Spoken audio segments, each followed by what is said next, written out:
이제는 직무와 상관없이 무분별하게 사운드텍이 오히려 직무에 대한 핵심 부족으로 인식할 수가 있습니다. 취업을 준비하는 학생이나 재취업을 준비하는 사람들이 이력서를 채우기 위해 유학하거나 석박사학위를 받을 필요가 없다는 이야기입니다. 그리고 전 직장에서 현실의 일에서도 그것을 모두 이력서에 쓸 수는 없습니다. 이력서로는 자신의 존재를 알릴 수 없습니다. 면접에서도 다 어필할 수 없습니다. 그러므로 스스로 홍보하고 자신의 가치를 높이는 방법을 찾아야 합니다.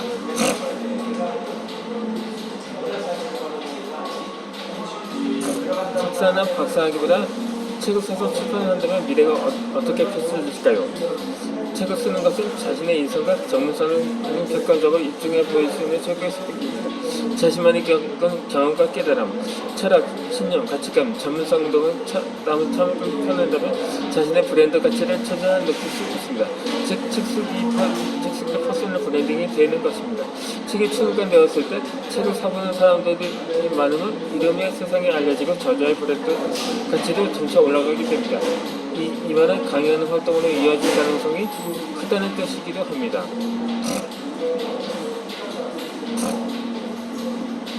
실제로 책을 써서 이름을 브랜딩한 사람 중에 몇 사람을 꼽는다면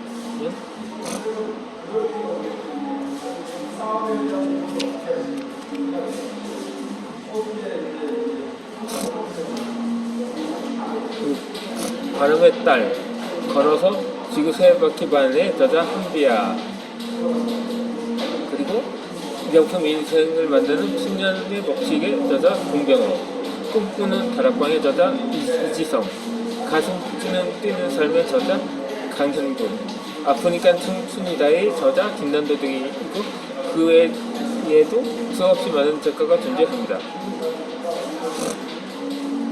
이들은 인쇄 수입은 물론 방송에도 출연해서 각 기관의 단체의 추천 특강으로 점점 브랜드 가치가 상승하고 있습니다. 책 소개를 통해 자신들이 원하는 삶을 사는 작가들입니다.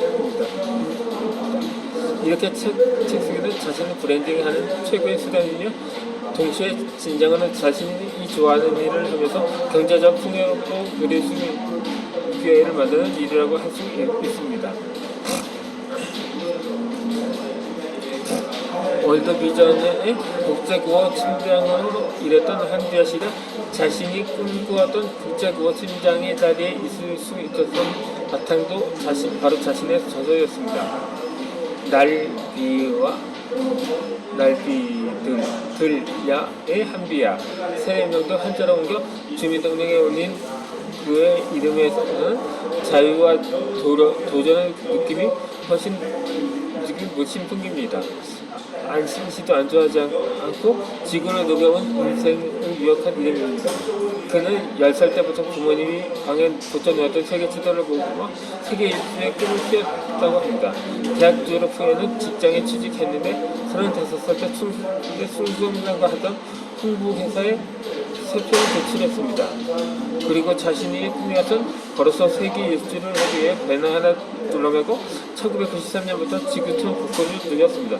그렇게 세계 여행을 마친 지 출간된 책이 바로 바람의 딸, 걸어서 지구 세 바퀴 반입니다.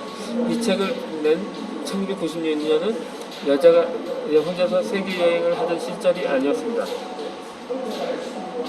위험을 만나지도 불하지도 않고 자유로운 여행을 한 내용담 이야기는 많은 사람들의 가슴에 여행의 한 대학교를 닿게 했습니다. 세계의 가난한 아이들을 도울 수 있는 그런 국제구호팀에서 일하고 싶다는 자신의 생각을 이 책에 담았고, 그녀의 책을 읽은 월북도 빗전에서는 국제구호 팀장 자리를 그녀에게 제안을 하기도 했습니다. 그렇게 해서 한비야는 2001년부터 2009년까지 약 10년 가까운 기간 동안 국제구호기구에서 열북도 빗전에서 긴급구호 팀장으로 활동했습니다. 또한 그의 책은 젊은이들에게 세계를 향해 나아갈 수 있는 꿈과 용기를 심어줬고, 이는 활발한 강연 활동으로 이어졌습니다.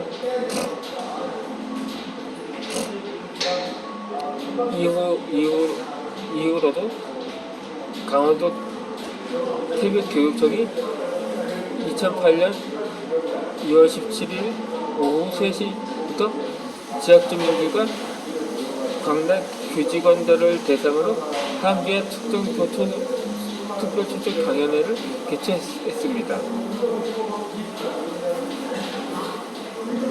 지도 밖으로 행군하라는 강연 주제로 국제국어 활동 및 오지 여행담을 내용으로 2시간 동안 진행되었습니다.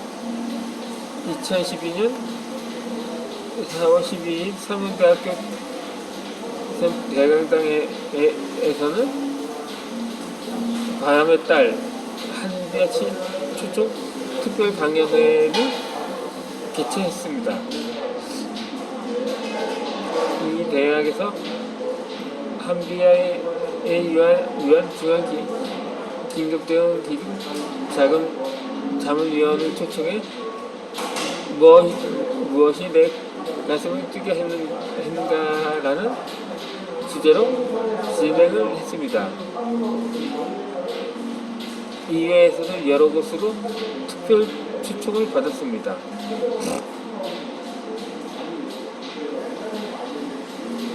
어쨌든 한비아 씨는 저서를 통해 자신의 꿈을 꾸는 것입니다.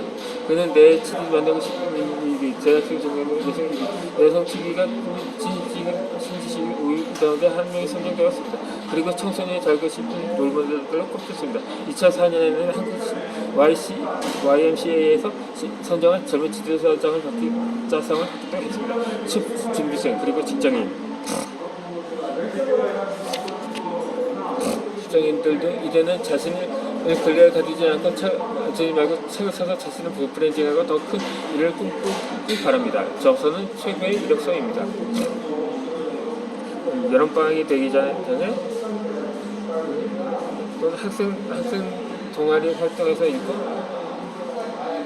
싶은 책을 적어내면 동아리 활동비로 책을 사주겠다고 했습니다. 그랬더니 학생들에게 인터넷을 통해 들어온 뒤 도서구입 희망 목록을 4개 가져왔습니다. 우리 학생들이 읽고 싶은 책 중 가장 많이 적어낸 것이 이지수랑의 꿈꾸는 작가이었습니다. 인터넷으로 주문해 방학하기 전에 나누어 주었는데 학생들이 다 책을 읽고 매우 좋아했습니다. 그 모습을 지켜보면서 우리 학생들의 미래가 기대되었습니다. 이 학생들이 지금은 독서만 하고 있지만 대학에 입학한 후에는 자신의 이름을 새긴 저서 한 권씩 출판을 하기를 바랍니다. 명문대를 졸업해도 석박사 학위가 있어도 순조롭게 취업이 되지 않는 요즘의 최고의 퍼스널 브랜딩 도구인 책쓰기를 통해 자신의 이름을 세상에 알고 자신의 꿈을 실현하기를 바랍니다. 그렇게 책쓰기를 발당해진 나를 발견할 수가 있었습니다. 대지아 작가 펄벅은 희망이 부풀어오는 한 인간은 승리를 거두고 계속 전진한다고 했습니다. 여름방학이 지나고 개학하면 21학년도 재수시 무려 원서 접수를 해야 합니다. 한 날도 채 넘지 않았습니다. 그래서 고등학교 3년 학생들이 수시 전형을 위해서 자기소개서 작성과 면접 준비를 하고 있습니다. 올해도 나는 면접 지도를 맡았습니다. 고참이다 방학에 좀 쉬지 그러려고 내게 말을 건네는 교사도 있었습니다.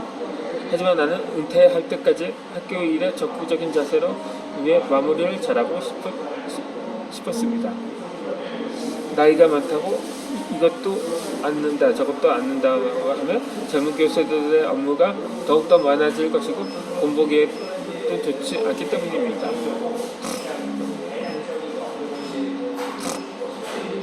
여름방학에 열흘 정도는 집에서 쉬고 면접 지도를 잘 하기 위해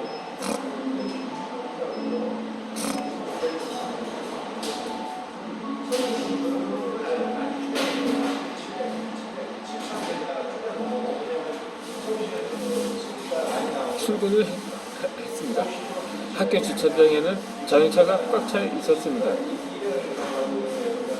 방과 후 학교 수업을 하는 교사들과 학교 공사로 일하는 분들의 차이입니다. 방학인데도 쉬지 않고 가르치고 배우는 공사도 진행되는 것을 보면서 본교가 발전할 수밖에 없다는 생각이 들었습니다. 준비한 수업 자료를 가지고 교실로 들어갔습니다. 고3 학생들의 수시 전형이 꼭 합격해야겠다는 각오로 바르게 앉아 있었습니다. 인사를 하고 면접 교재를 나누어 준 후 수업을 시작했습니다. 면접을 보러 갈 때 수험표와 신분증을 꼭 챙겨가야 합니다. 어떤 학생은 챙기지 못하고 가서 지원 학교에서 본교로 연락이 오는 일도 있습니다.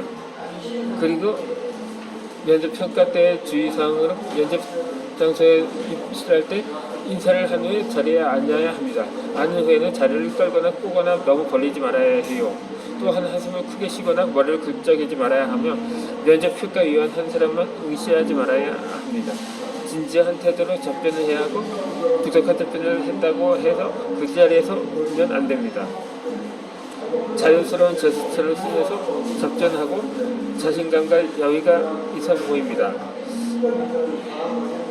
퇴실할 때 휙 뒤에 뒤돌아서 나가지 말고 뒷걸음질을 조금 치다가 뒤돌아 나가는 것이 보기가 좋습니다.